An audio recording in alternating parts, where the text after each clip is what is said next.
Good evening, everyone. I am Anay Shampikar, a PMRF and PhD candidate at Aerospace Engineering, ISC Bangalore. I will be conducting the weekly live interaction for the NPTEL course Solid Mechanics. The course code is NOC22ME70. This is the interaction for week 6. In this week, Professor Ajit taught us about stress-strain relations for materials. Specifically, we have we have dug into linear stress-strain relations.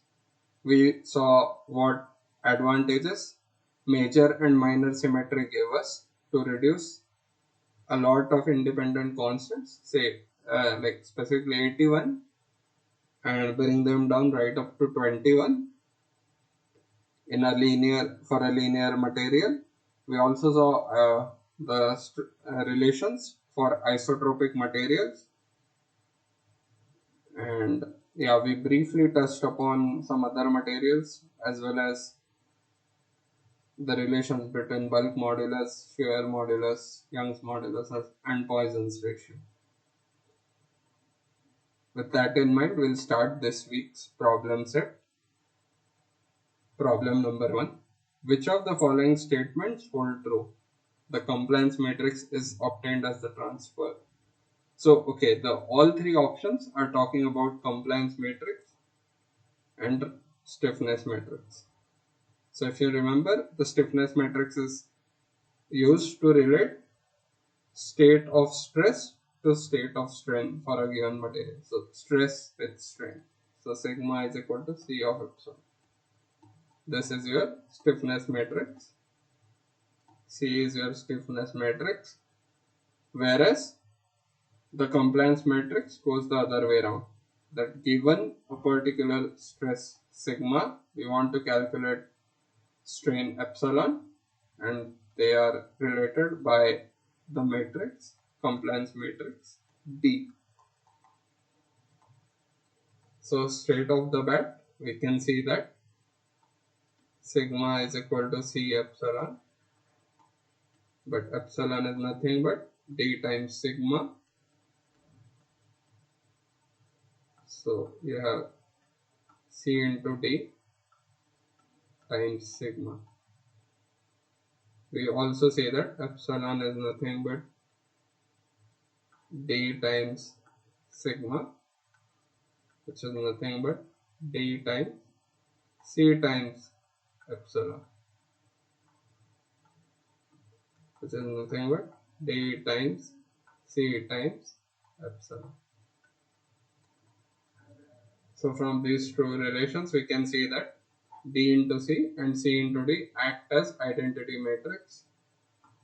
Therefore, I is equal to C times D, which is also equal to D times C, which means that D is the inverse of C and vice versa. So D is nothing but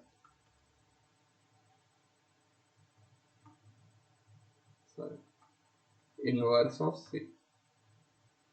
So which option? Option B is compliance matrix is obtained as the inverse of stiffness matrix. This is also what we obtain.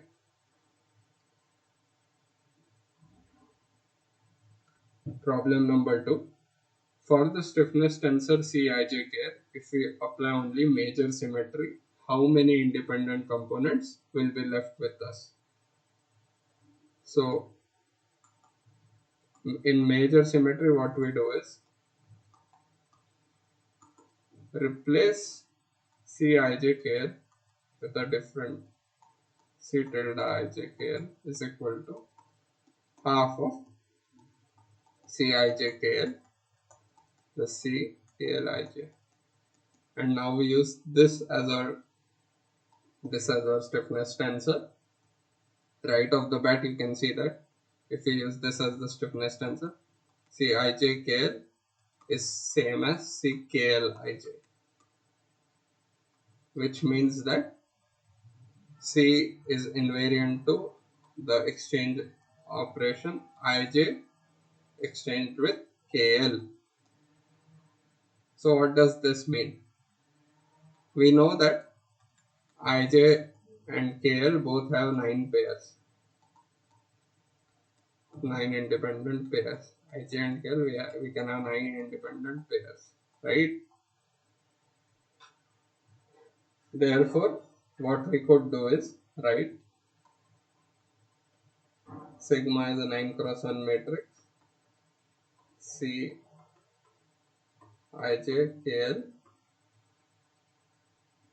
as another 9 cross 9 matrix multiplied with epsilon. So what I am saying is, let ij and kl, so let a pair ij, let A denote pair ij and B denote pair kl. Therefore, now we have 9 components sigma A, 9 components epsilon B,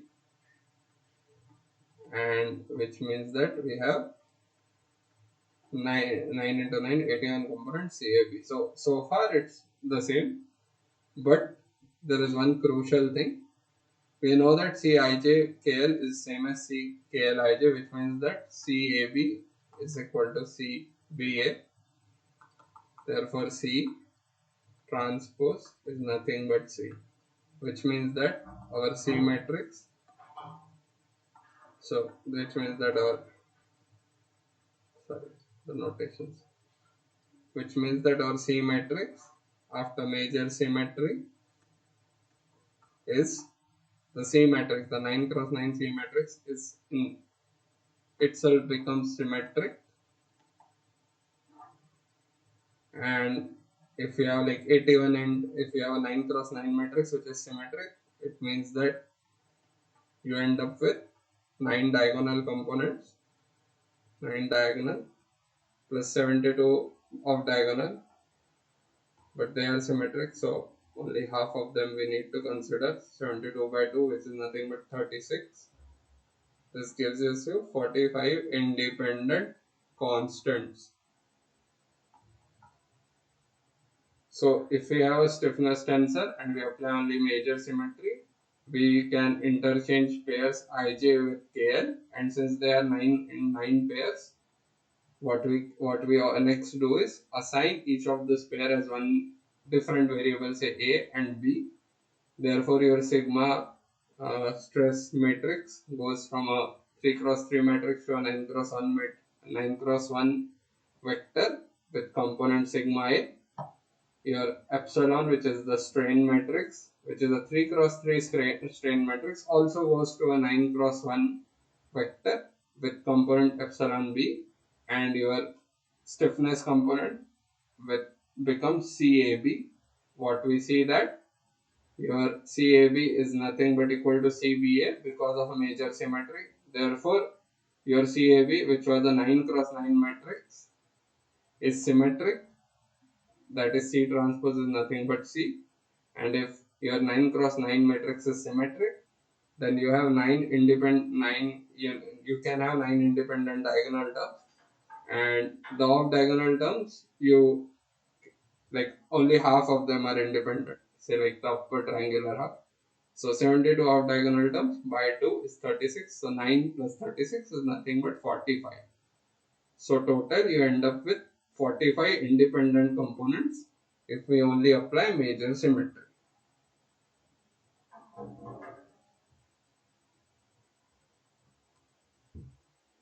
Problem number 3. Which of the following assumptions are required to have linear stress strain relation? So if you remember, we write sigma ij as a function of epsilon kl. This is nothing but sigma ij naught. This is the residual stress for a material which is relaxed. So if we start off with a relaxed state, your residual stress is 0 plus dou sigma ij by dou epsilon kl into epsilon kl plus 1 by 2 factorial dou square epsilon ij, sorry, dou square sigma ij upon dou epsilon mn epsilon kl into epsilon mn epsilon kl plus so on and so forth, higher powers. what we have, if we want to have only the linear relationship, which is this part, we need to ignore all these terms. So we need to ignore quadratic and higher terms, and higher terms of strain. So the assumption that we use here is that epsilon kl must be less than 1. So all of your strain components must be small.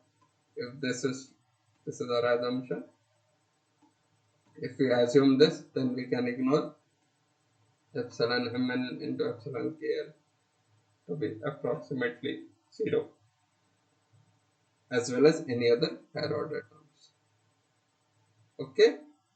So the key assumption required to have linear stress strain relation is that all the strain components are small.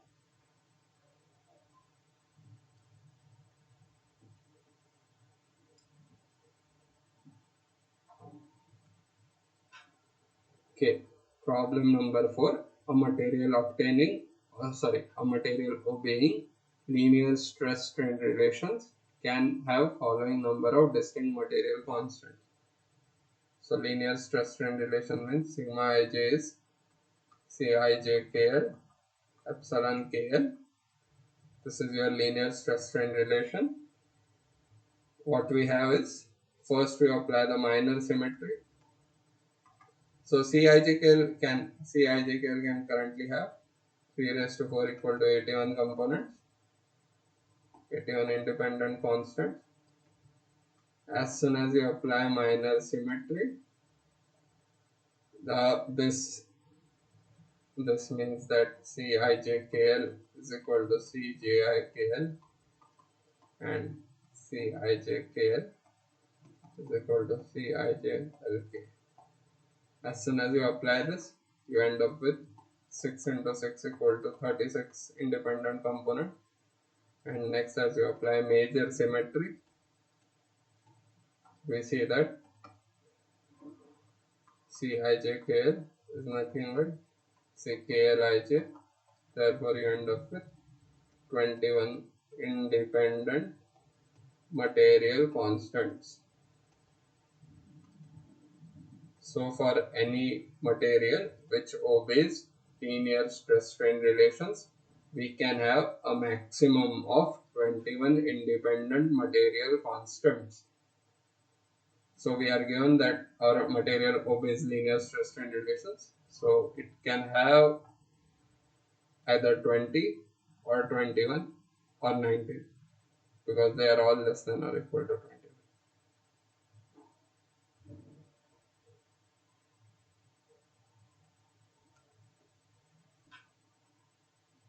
We have now some problem data which is useful for questions 5 and 6.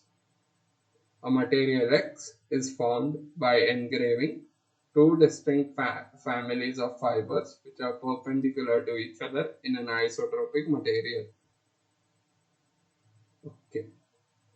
So X is an example of, let's see, suppose this is our isotropic base material,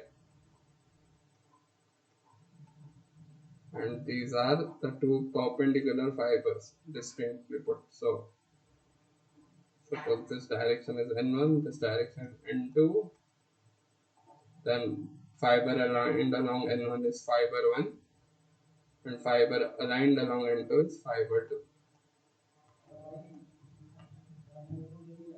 So straight off the bat we can see that the properties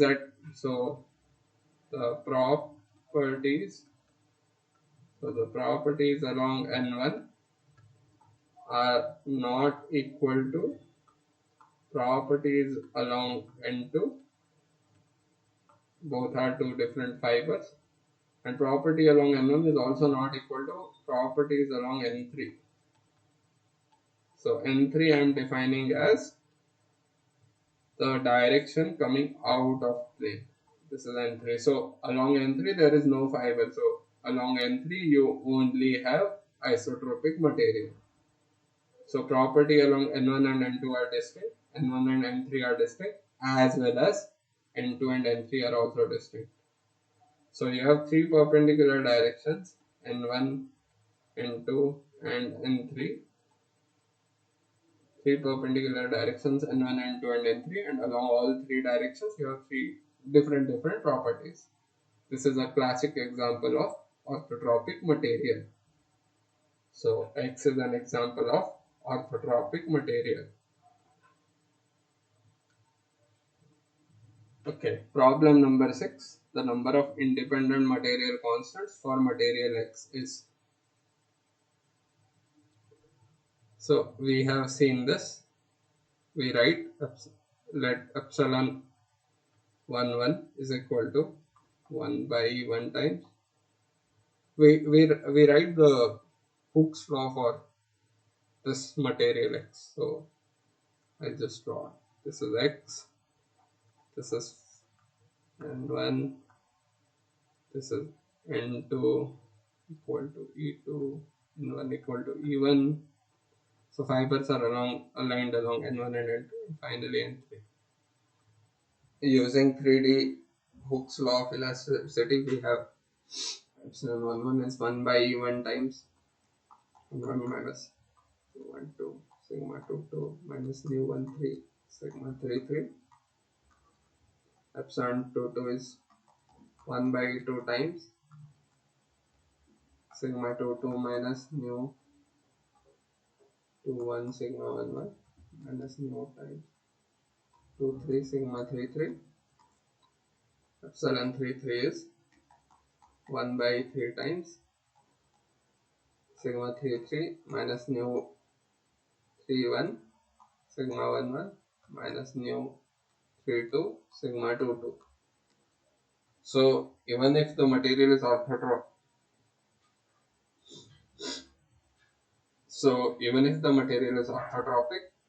along the perpendicular directions, we have different properties, E1, E2 and E3 and different Poisson ratios.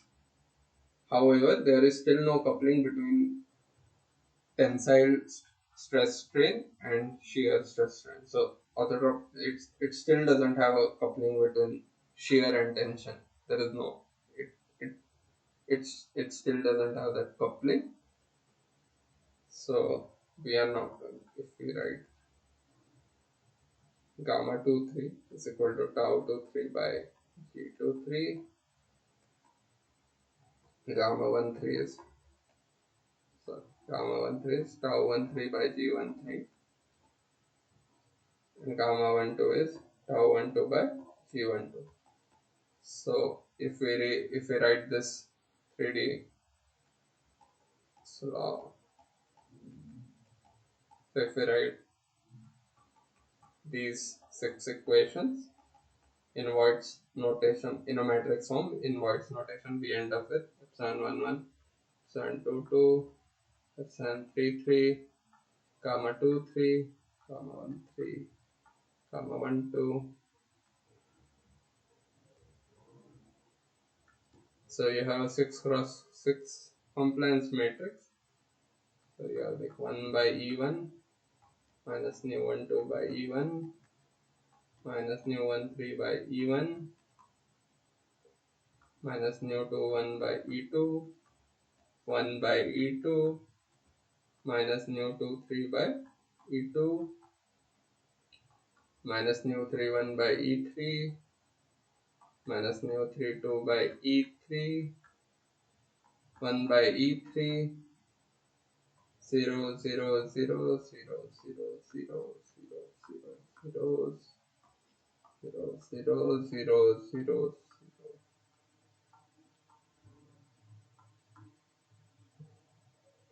1 by G2 3. Sorry, I'll write this as epsilon terms, not gamma. Epsilon 1 by 2 G3, 1 by 2 G13 and 1 by 2 G12. So you have a 6 cross 6 matrix and multiplied with sigma 1 1, sigma 2 2, sigma 3 3, tau 2 3, tau 1 3, tau 1 2. So this is your formula. Now we know that this 6 cross 6 matrix is symmetric. We only have 21 terms. So if we take up, say, the upper triangle, upper triangular matrix, we see that we have 1 2 3 4 5 6 7 8 and 9. So 9 terms. So these two terms are equal. Because of symmetry, these two are also equal and these two are also equal.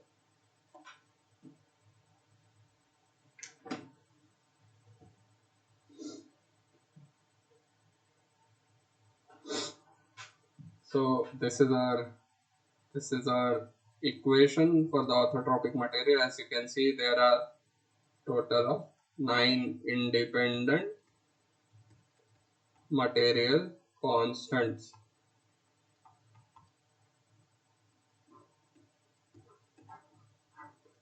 For orthotropic material. Okay, so material X, orthotropic, 9 independent material constants. Okay, now problem number 7, state true or false. We have two different linear stress strain relations for isotropic materials. One of them should be used when two independent material constants are present, and the other should be used when only one is present, when only three independent material constants. Okay, for isotropic materials, we have sigma ij is equal to lambda times space of epsilon delta ij plus 2 mu epsilon ij. This is your linear stress strain relation for isotropic materials. And this is only one equation with two constants. So if we have two constants, lambda and mu, you can determine everything else. Only these two are sufficient. So this statement is false. Next up, we have problem number 8. Suppose Young's modulus of elasticity and shear modulus of elasticity are given for an isotropic material. So we are given E, G. From this information, bulk's modulus of elasticity can be calculated. Okay, so we are given Young's modulus E, shear modulus G, and we are asked to find K, bulk modulus of elasticity K. Now we know that G is equal to E upon twice of 1 plus nu. So given G and given E, we can determine this nu can be determined. And if you look at bulk modulus, it is nothing but K is equal to E upon thrice of 1 minus 2 nu. So once using G and E nu is determined, we can plug it in. We again know E, we again know nu, and therefore K can be determined.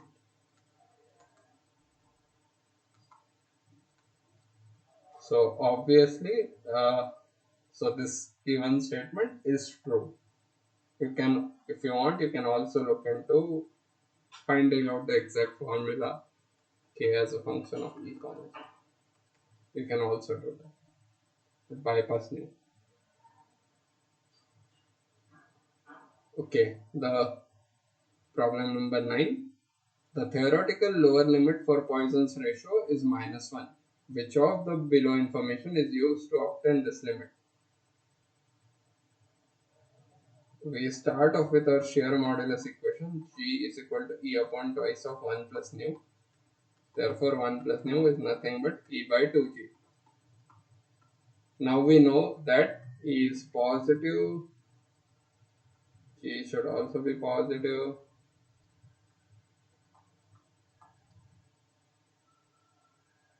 Therefore 1 plus nu is equal to E by 2G should also be positive. Therefore nu must be greater than minus 1. This is your lower limit.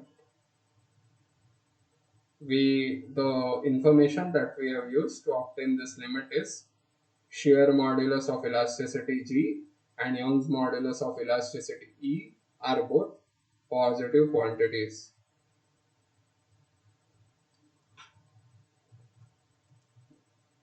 Problem 10. Consider a material which does not undergo any deformation in transverse directions when it is stretched axially. So we are okay. We have a material which is deformed in say x direction.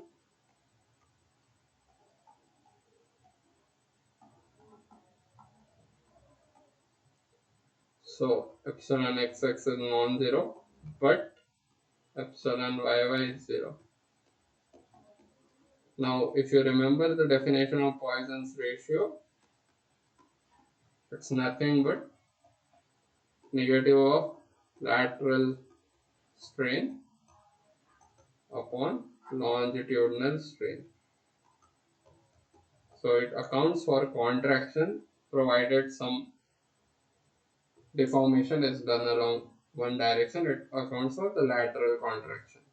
In this case, mu yx is equal to epsilon yy by epsilon xx, but epsilon yy is 0, so mu yx is also 0. So the Poisson's ratio for this material mu yx is nothing but 0. Okay, these are all the problems that I have for this week. Thank you for viewing this on YouTube. I'll see you in the next class where we'll discuss some problems relevant to week 7. The session, as usual, is conducted every Tuesday from 7 p.m. to 8 p.m. on the same Google Meet link. You do not necessarily need to wait for the course page announcement. I'll be there. Thank you.